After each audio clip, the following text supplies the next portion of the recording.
ایک بات بہت اچھی طرح سے سمجھ لو، اگر کوئی بندہ آپ کے پاس آ کر کے آپ کو آپ کے فائدے کی بات بتاتا ہے کہ یہ پڑوس والی زمین خرید لو، اس میں آپ کا اتنا اور اتنا فائدہ ہے، وہ سامنے والی دکان خرید لو، اس میں آپ کا اتنا اور اتنا فائدہ ہے، آپ فلاں جگہ پر اپنی بیٹی کا رشتہ کر دو، اس میں اتنا اور اتنا فائدہ ہے، اگر کوئی بندہ یا بندی آپ کو آ کر کے آپ کے فائدے گناتی ہے یا گناتا ہے تو ایک بات اچھی طرح سے سمجھ دو، اس میں اس کا کوئی انٹرسٹ ہے، کوئی فائدہ ہے۔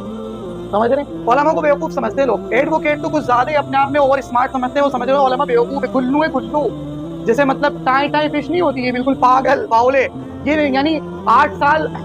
علم حاصل کرنے میں لگا ہے، پھر ایک انسان برابر پڑھا رہا ہے جو فقہ کی اتنی لمبی چوڑی بحثیں کر رہا ہے، جو اندر سے باریکیاں نکال کر کے لا رہا ہے کہ امام شافعی یہ کہہ رہے ہیں نکاح کے مسئلے میں، طلاق کے مسئلے میں، چوری کے مسئلے میں، زنا کے مسئلے میں، ڈکیتی کے مسئلے میں، امام ابو حنیفہ رحمۃ اللہ علیہ نے ادھر سے یہ مسئلہ باریکی سے نکالا ہے، جو اتنی بحثیں ڈیلی اپنے اسٹوڈنٹ کے ساتھ میں اپنے شاگردوں کے ساتھ میں کر رہا ہے، اس کو یہ گلو سمجھ رہے ہوتے ہیں 4 بحثیں عدالت کے اندر کرنے کے بعد میں، یہ سمجھتے ہیں ہم ہی سب سے زیادہ سمجھدار ہیں۔ میرے پاس میں ایک وکیل کا فون آیا، کہہ رہے نکاح نامہ بنا دو گے کیا آپ میرے کو؟ میرے کا نکاح نامہ بن جائے گا، آپ تشریف رکھیں، میں یہیں سے آپ تو ایسا کریں مجھے بنا دیں نکاح نامہ۔ میں کھیل نکاح نامہ دینے کا مطلب ہے کہ میں